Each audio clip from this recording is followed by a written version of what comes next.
around the backyard, wielding their pretend six-shooters, facing each other in duels. "Oh," Skip and his brother had groaned, collapsing to the dirt in mock agony, clutching their gut. "You got me." "What are those boys doing?" Skip asked the interpreter, intrigued by the children's game. "They're playing," the interpreter said. "I can see that, but what are they playing? Can you ask them?" The young Kurdish volunteer called the kids over. They approached, laughing and chatting, each one pushing to the front of the group, simultaneously excited and bashful to speak to the tall white American.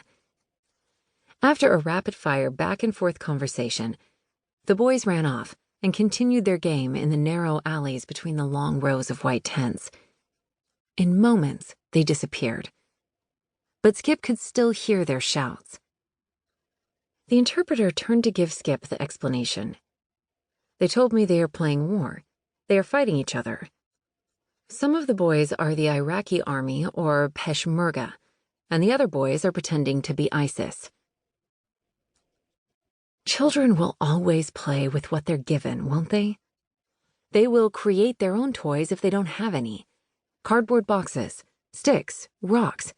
A child's imagination can take anything and use it. In the Conque camp, the black cowboy hats of Skip's childhood were replaced with black ISIS flags.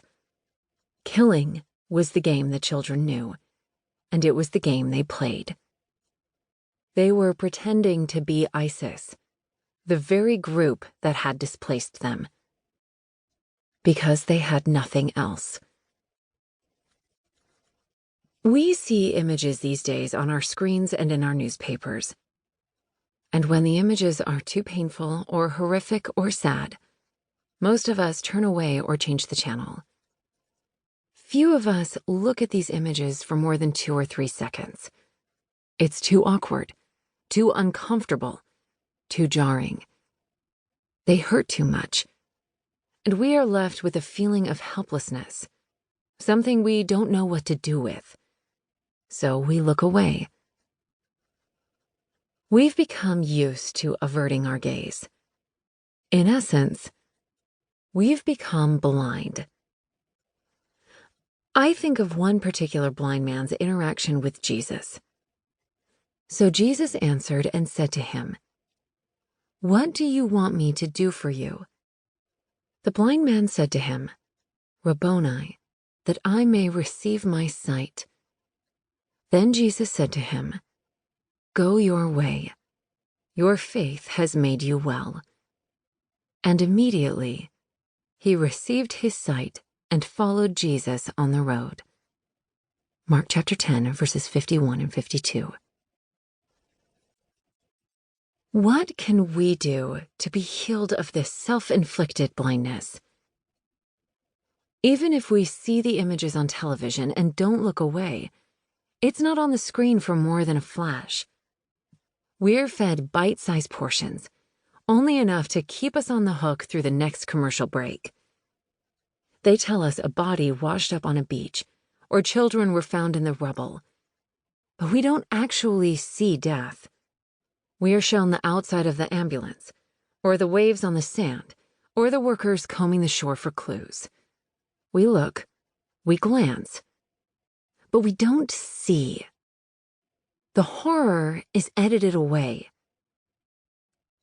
Or is it? Because no matter how the content is edited in the newsroom, no matter how quickly we avert our gaze, the horror remains.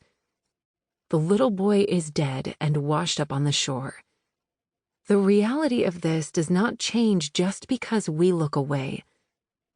The child was in a building hit by a bomb, and his mother is dead. Changing our focus to something else doesn't keep it from being so. The little girl hid for days from ISIS, all alone. Averting our gaze doesn't erase that experience from her memory. We can look away and pretend that makes it all go away. But the horror is still very real. We so rarely sit and look at an image long enough for it to evoke an emotion in us. We want to avoid